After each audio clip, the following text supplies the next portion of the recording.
Hi everyone, this is from செபிஐஎஸ் academy. இன்னைக்கு நம்ம தினமணி நியூஸ் பேப்பரில் இருக்கக்கூடிய கரண்ட் அஃபேர்ஸ் பார்க்கலாம். ஸோ ஃபஸ்ட்டு பார்த்தீங்க அப்படின்னா, காலை உணவு திட்டத்திற்கு காமராஜர் பெயர்.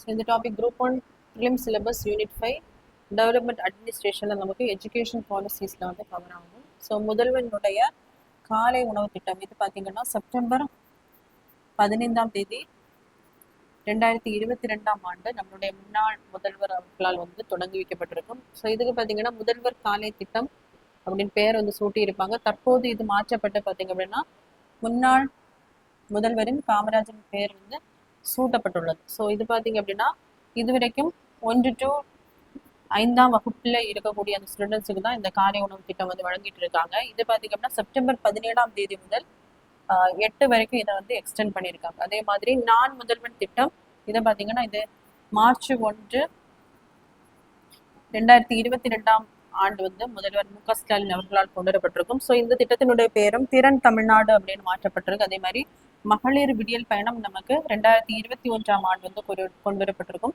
அதுவுமே மகளிர் பயணம் அப்படின்னு பெயர் மாற்றம் பண்ணப்பட்டிருக்கு. ஸோ இதனுடைய எவல்யூஷனை நம்ம பார்த்தோம் அப்படின்னா 1920ஆம் ஆண்டு முதலாக சென்னை கார்பரேஷன், ஸோ சென்னை கார்பரேஷன்ல தியாகராய செட்டியார் அவர்களால் அந்த ஸ்டூடெண்ட்ஸுக்கான அந்த உணவு திட்டம் வந்து முதலாக 1000 விளக்குல வந்து கொண்டு வரப்பட்டிருக்கும். ஸோ அந்த டைம்ல பார்த்தீங்கன்னா ஜஸ்டிஸ் பார்ட்டி தான் மெட்ராஸ் பிரசிடென்சில வந்து ஆட்சிக்கு வந்திருப்பாங்க. அதுக்கப்புறமா 1956ல் பார்த்தீங்கன்னா காமராஜர் அவர்கள், ஸோ காமராஜர் 53 64 வரைக்கும் தமிழ்நாட்டினுடைய முதலமைச்சராக இருந்திருப்பாரு. ஸோ காமராஜர் அவர்கள் வந்து மதிய உணவு திட்டத்தை வந்து கொண்டு வந்திருப்பாரு. ஸோ இதுக்கப்புறமா 1982ஆம் ஆண்டு இது வந்து சத்துணவு திட்டமாக அப்போது முதலமைச்சராக இருந்த எம்ஜிஆர் அவர்களால் மாற்றப்பட்டிருக்கும்.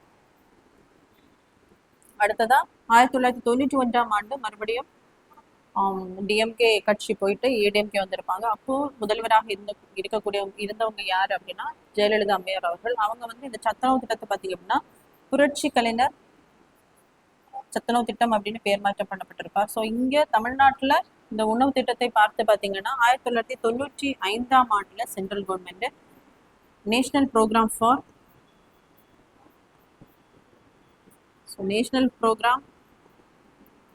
ஃபார் நியூட்ரிஷனல்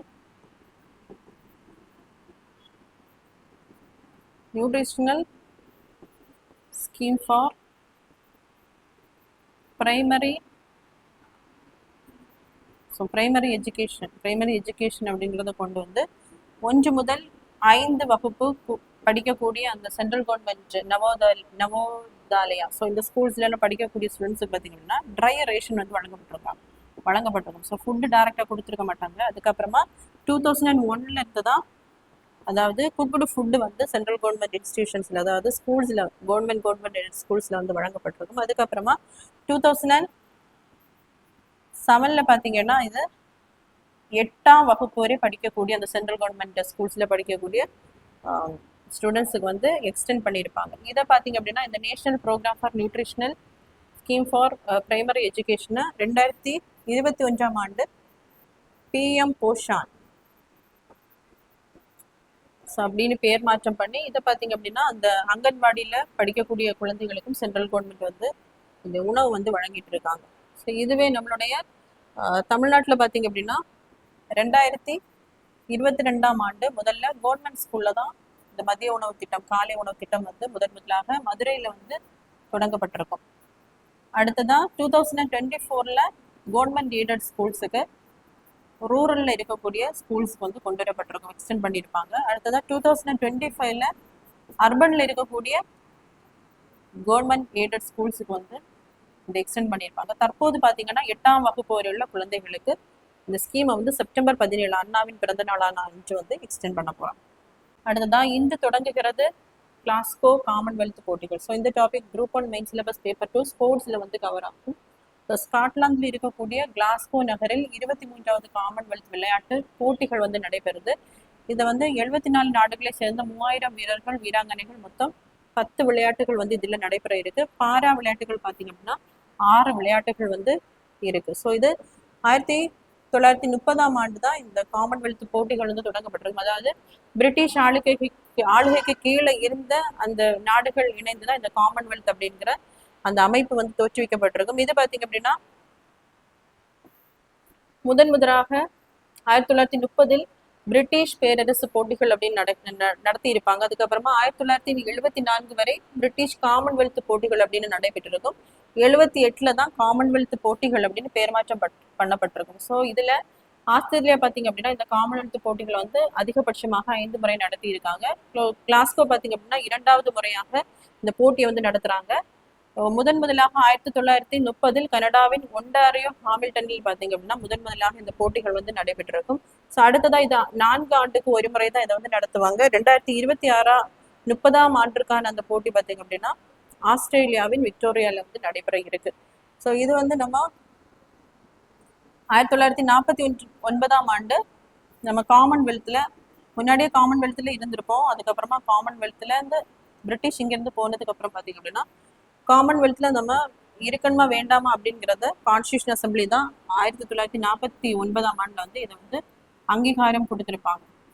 அதுக்கப்புறமா யாரெல்லாம் வந்து இந்திய குடிமக்கள் அந்த உரிமையை வந்து பெறுகிறார்களோ அவங்க டைரக்டாவே இந்த காமன்வெல்த் நாடுகளுடைய குடியுரிமை வந்து பெற்றுட்டு இருந்தாங்க. இதை பாத்தீங்க அப்படின்னா நமக்கு சிட்டிசன்ஷிப் ஆக்ட்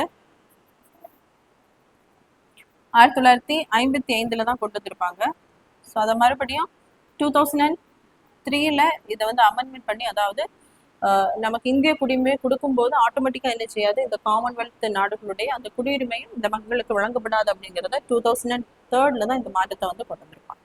நீதிபதிகளின் ஓய்வு வயதை 61 உயர்த்த பரிசீலனை, மாநில அரசுகளுக்கு உச்ச நீதிமன்றம் வலியுறுத்தல். ஸோ இந்த topic group 1 main syllabus paper 3 பாலிட்டியில சுப்ரீம் கோர்ட் ஹைகோர்ட்ல வந்து சபார்டினேட் கோர்ட்ஸ்ல வந்து கவர் ஆகும். ஸோ உச்ச நீதிமன்ற நீதிபதிகளை ரிட்டையர்ட் ஏஜ் பார்த்தீங்க அப்படின்னா ஆர்டிகிள் 124 அடிப்படையில் அவங்களுடைய ரிட்டையர்ட் ஏஜ் வந்து 65. இதுவே நம்ம ஹைகோர்ட் எடுத்து பார்த்தோம் ஆர்டிகிள் 217. ஸோ நம்ம ஒரிஜினல் கான்ஸ்டியூஷன்ல ரிட்டையர்ட் ஏஜ் வந்து 60 இருந்திருக்கும். இதை பார்த்தீங்கன்னா 15வது சட்ட திருத்தத்தின்படி 1963 இதை வந்து 62 உயர்த்தி இருப்பாங்க. ஸோ தற்போது பார்த்தீங்கன்னா இங்கே கீழே இருக்கக்கூடிய டிஸ்ட்ரிக்ட் கோர்ட்ஸுக்கு வந்து ஒவ்வொரு ஸ்டேட்டும் ஒவ்வொரு மாதிரியான அந்த நடைமுறைகளை வந்து ஃபாலோ பண்ணுறாங்க. ஸோ அதுக்காக தான் பார்த்தீங்கன்னா நாடு முழுவதும் அனைத்து மாவட்ட நீதிபதிகளின் ஓய்வு வயதை ஒரே மாதிரியாக 61 மாற்றுவதற்கான அந்த பரிசீலனைகளுக்கு தான் பார்த்தீங்க அப்படின்னா உச்ச நீதிமன்றம் வலியுறுத்தல் கொடுத்துருக்காங்க.